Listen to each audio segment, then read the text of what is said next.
اعوذ باللہ من الشیطان الرجیم بسم اللہ الرحمن الرحیم۔ سیرت رسول عربی صلی اللہ علیہ وسلم، مصنف علامہ نور بخش توکلی علیہ الرحمہ۔ باب نمبر 5، خلیہ مبارکہ کے بیان میں۔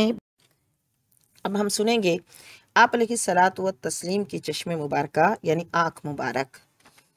آپ صلی اللہ علیہ وسلم کی مبارک آنکھیں بڑی اور قدرت الہی سے سرمگیں اور پلکیں دراز تھیں۔ آنکھوں کی سفیدی میں باریک سرخ ڈورے تھے۔ کتب سابقہ میں بھی یہ آپ کی علامت نبوت تھی، یعنی پہلی آسمانی کتابوں میں آپ کی یہ علامت بیان کی گئی تھی جو علامات نبوت میں سے ہے۔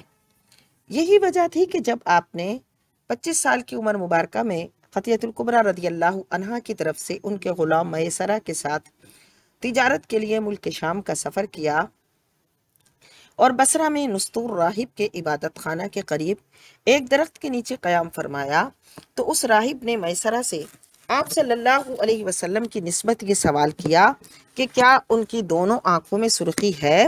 میسرہ نے جواب دیا ہاں، اور وہ سرخی آپ سے کبھی جدا نہیں ہوتی۔ اللہ تعالیٰ نے آپ کی بصر شریف کا وصف قرآن میں ذکر کیا، ما زاغ البصر وما طغی، بہکی نہیں نگاہ اور حد سے نہیں بڑھی۔ یعنی شب معراج آپ کی آنکھ مبارک نے ان آیات، ان نشانیوں کو دیکھنے سے عدول و تجاوز نہ کیا کہ جن کے دیکھنے کے لیے آپ مامور تھے۔ اس سے یہ بھی معلوم ہوتا ہے کہ آپ کو ایسی غایت درجہ کی قوت بصارت عطا ہوئی تھی کہ آپ جس شے کو دیکھتے، خواہ وہ غایت درجہ خفا میں ہو، اسے یوں ادراک فرماتے تھے کہ جس طرح وہ واقع اور نفس الامر میں ہوا کرتی ہے۔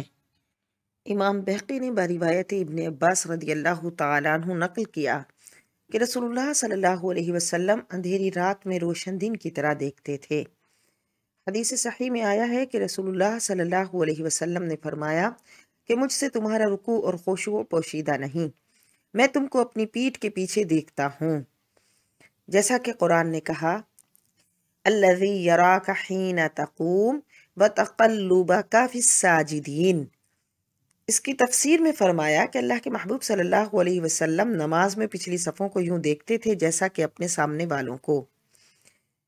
احادیث مبارکہ سے پتہ چلا کہ جو اللہ تعالیٰ نے اپنے حبیب پاک صلی اللہ علیہ وسلم کو صفت عطا فرمائی، وہ خرق عادت عطا فرمائی۔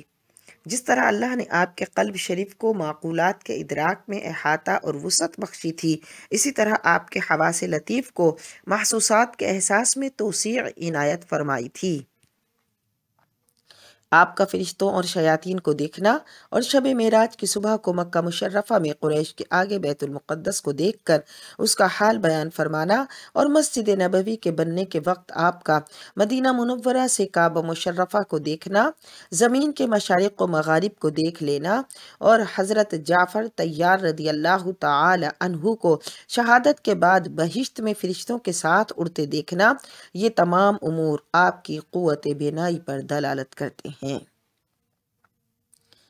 غزوہ احزاب میں خندق کھودتے وقت ایک پتھر حائل ہو گیا تھا جسے اللہ کے محبوب صلی اللہ علیہ وسلم نے کدال کی 3 ضربوں سے اڑا دیا تھا۔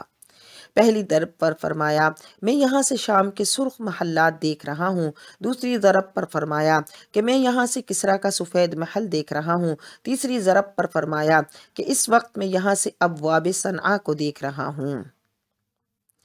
اسی طرح جب غزوہ موطا میں حضرات زید بن حارث و جعفر بن ابی طالب و عبداللہ بن رواحہ یکے بعد دیگرے بڑی بہادری سے لڑتے ہوئے شہید ہو گئے، تو محبوب صلی اللہ علیہ وسلم، حضور اقدس صلی اللہ علیہ وسلم مدینہ منورہ میں ان واقعات کو اپنی آنکھوں سے دیکھ رہے تھے اور بیان فرما رہے تھے۔ آپ دیکھ رہے ہیں PATF Islamic info YouTube channel. مزید اسلامک ویڈیوز کے لیے ہمارا چینل سبسکرائب کریں۔ چہر اقدس اور چشمان اقدس صلی اللہ علیہ وسلم کے بارے میں ہم سن چکے۔ اب روئے مبارک، آپ کی بھویں یعنی ابروئے مبارک دراز اور باریک تھیں، اور درمیان میں دونوں اس قدر متصل تھیں کہ دور سے ملی ہوئی معلوم ہوتی تھیں۔ ان دونوں کے درمیان ایک رگ تھی جو غصے کے وقت حرکت میں آ جاتی اور خون سے بھر جاتی۔ ناک مبارک، بینی مبارکہ، بینی مبارکہ کہتے ہیں اسے عربی میں، ناک مبارکہ۔ آپ صلی اللہ علیہ وسلم کی ناک مبارک خوبصورت اور دراز تھی اور درمیان میں ابھراؤ اور بنے بینی، یعنی اوپر کی جو جگہ ہوتی ہے اس پر جو اٹھی ہوئی جگہ ہوتی ہے اس پر ایک نور درخشاں تھا۔ جو شخص غور سے دیکھتا تو اسے معلوم ہوتا کہ وہ بلند ہے، حالانکہ یوں بلندی نہ تھی، بلند تو وہ نور تھا جو اسے گھیرے ہوئے تھا۔ پیشانی اقدس، آپ کی پیشانی مبارکہ کشادہ تھی اور چراغ کی مانند چمکتی تھی۔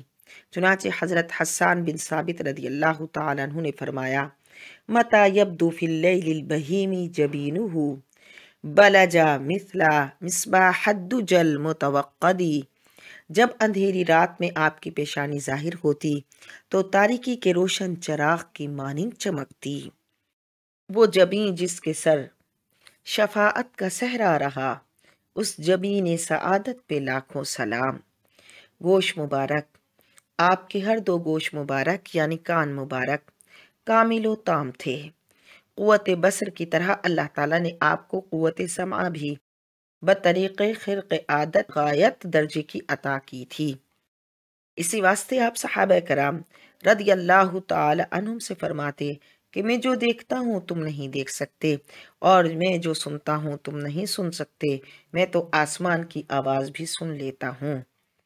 اور آواز آسمان کی طرح آپ صلی اللہ علیہ وسلم آسمان کے دروازے کے کھلنے کی آواز بھی سن لیتے تھے۔